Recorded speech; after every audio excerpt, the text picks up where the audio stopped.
So now welcome students. Today I am going to start the chapter 5 in the NCERT, that is Introduction to Euclid Geometry. So here I will explain about the geometry, how the ancient time person used the geometry. So here geometry is made by two words, that is geo and metrian. Geo means earth and metrian means to measure. So by these two words geometry is developed. So you can say that the word geometry has originated to need the measure of the land in ancient time.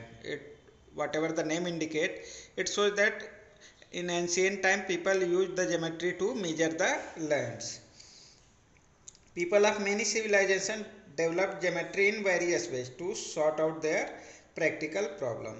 Geometry was being developed and applied everywhere in unsystematic manner till the civilization like Greece.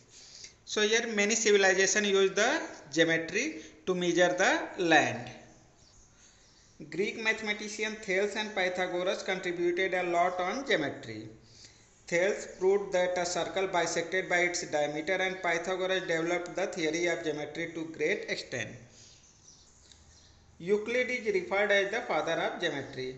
His elements in one of the most influential work in the history of mathematics.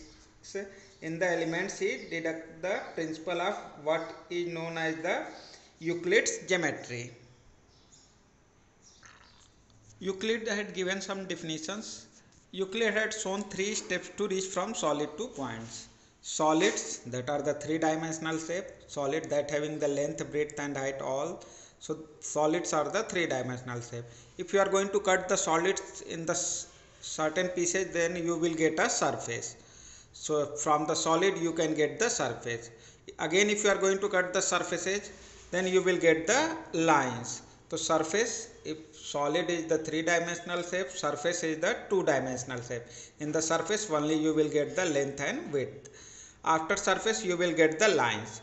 Lines is the 1-dimensional shape. Line is only having the length, not the breadth. So lines are the 1-dimensional shape. After that, from the lines you will get the points. So points that are the having the 0 dimension. Points having the 0 dimension. So here solid 3-dimensional, surface 2 dimension, lines 1 dimension and points 0 dimension. So from solid to points you can move by these 3 steps: solid, surface, lines and points. Now here certain definitions are there. First, point. A point is that which has no part. So point that having no parts. If I am going to make a dot, a small dot, that will be approximately a point. So a point that have no part. Line.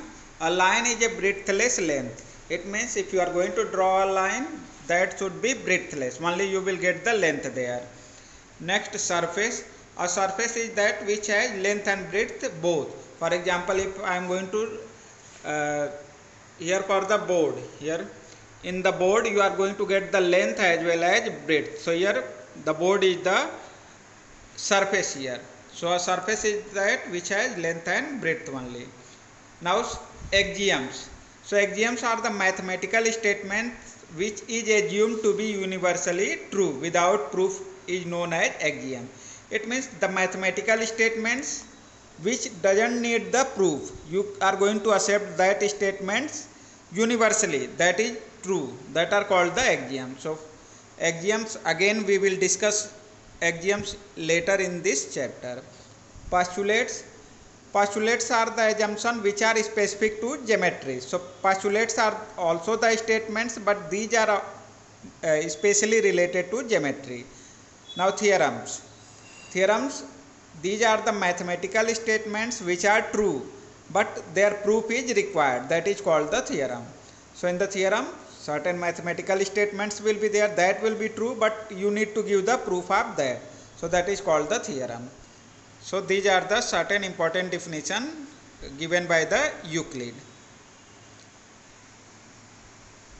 Now students, here it is the Euclid's axioms.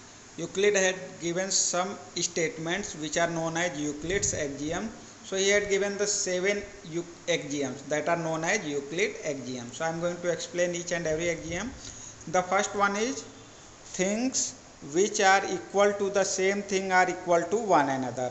if certain things are there and which are equal to the same thing, then both will be equal. For example, if x is a thing which is equal to z and y is the another thing which is also equal to z, it means x and y, these are the two things which are equal to the same thing z, then x will be equal to y. It means things which are equal to the same things are equal to one another.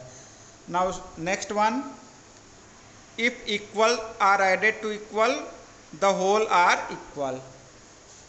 If you are going to add equal amount in the equal thing, then again both will be equal. Here it is the example, if x and y, these are two equal things, if x equal to y, and if I am going to add z in both, it means x as well as y. So here if I am going to add x plus z and y plus z, then again both will be equal. It means x plus z equal to y plus z. So here second axiom is, if equal are added to equal, the whole are equal. Now third, if equal are subtracted from equal, the remainders are equal. It is the similar to the second. If you are going to add equal to the equal, then again both will be equal. In the same way, if you are going to subtract equal from the equal, again both will be equal. Here, if suppose if x and y, these are equal things, and if you are going to subtract z from both, it means x minus z as well as y minus z. So if x and y are equal, then x minus z and y minus z will be also equal. That is the third axiom. Now fourth, things which coincide with one another are equal to one another. Coincide means if you are going to put one thing over the other, both are going to cover itself. It means they are not going to extend each other. For example, here if PQ and RS, these are the two equal things. It means if you are going to put PQ over RS, both will cover each other. It means both will coincide each other. So if two things are there and which are going to coincide each other, then both will be equal. For example, if PQ and RS, these are going to coincide each other, it means PQ and RS will be equal. You can take another example also. If you are going to take the two coins of the same, then if you are going to put one over other, then you will get both will coincide each other. It means both are equal. Now fifth, the whole is greater than the part. Now fifth axiom is, the whole is greater than the part. For example, let y and z are parts of x. Y and z, these are the parts of x. You can say that if x, such that x equal to y plus z, it means y and z both are going to be added, that is equal to x. Then you can say that y is the part of x as well as z is also the part of x. Then you can say that x will be greater than y and x will be also greater than z. So x will be greater than y and x will be greater than z. So that is, the whole is greater than the part. Now sixth axiom is, things which are double of the same things are equal to one another.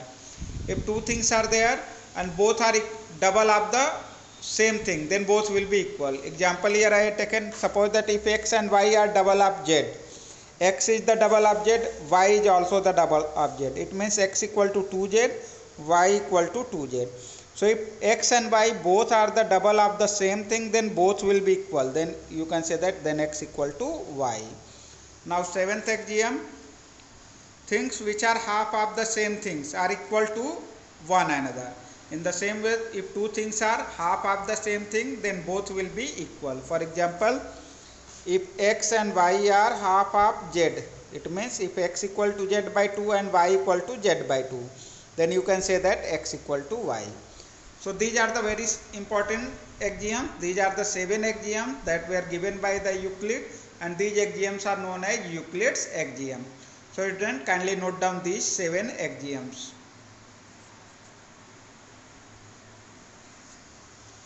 Now students, here it is the Euclid's postulate. Just like the axioms, Euclid had given the 5 postulates that are related to the geometry.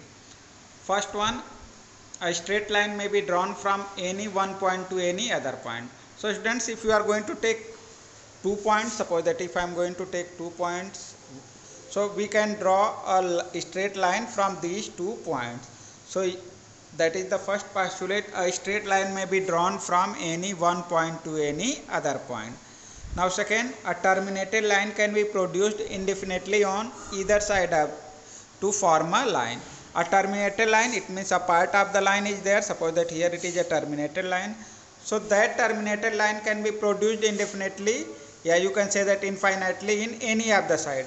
Here you can produce it in the right side as well as in the left side up to infinite. So that is given here. A terminated line can be produced indefinitely on either side to form a line. Third, a circle can be drawn with any center and any radius. You can draw a circle by taking any center and by any radius. You can take any radius to draw a circle. So that is the third postulate. Fourth one, all right angles are equal to one another. Students, the means of right angle is 90 degree. So if you are going to draw right angles, that will be equal.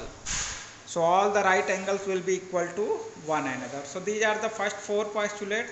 Fifth postulate, that is the very important postulate in this chapter. So I am going to explain that fifth postulate. If a straight line falling on two straight lines, so I will read the statement as well as I will explain in the diagram also. It is given that if a straight line falling on two straight lines, so here PQ and RS are two straight lines, and one line is falling on both the straight line. Here it is the diagram according to the statement.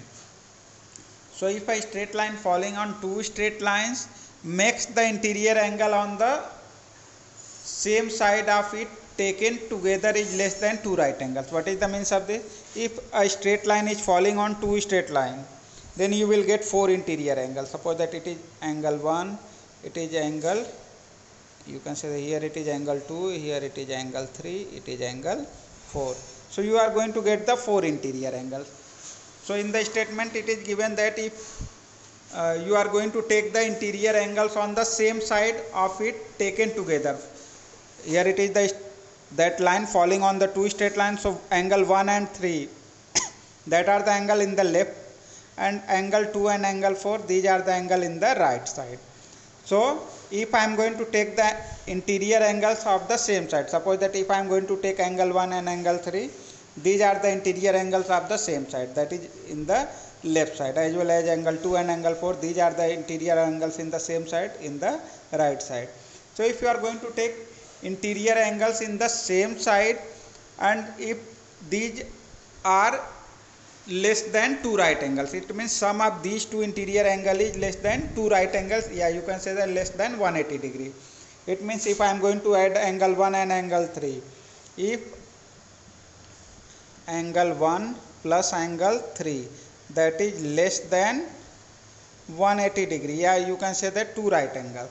So if you are going to take interior angles of the same side, and if it is less than two right angles, then the two straight lines, if produced indefinitely, intersect on that side on which the angles are less than two right angles. It means in which side you are going to get the sum of the interior angles is less than two right angle, in that side if you are going to produce both the lines, then you will find that both the lines will intersect in that side in which sum of the interior angle is less than two right angle, or less than 180 degree. So that is the fifth postulate. So again I am going to explain, if a straight line falling on two straight lines makes interior angles on the same side of it taken together is less than two right angle, then the two straight lines, if produced indefinitely, intersect on that side on which the angles are less than two right angle. It means whatever the, if you are going to add angle 2 and angle 4, and if these are less than 180 degree, then in that side both the lines will intersect. But here angle 1 and angle 3, the sum of these two these two angles is less than 180 degrees. So in that side both the lines will intersect if the lines are going to be produced indefinitely. So students, these are the 5 postulates given by the Euclid. So students, these are the certain important definitions which are related to the chapter 5, Introduction to Euclid Geometry. So in the next video I will discuss the questions of the exercises. So thank you students.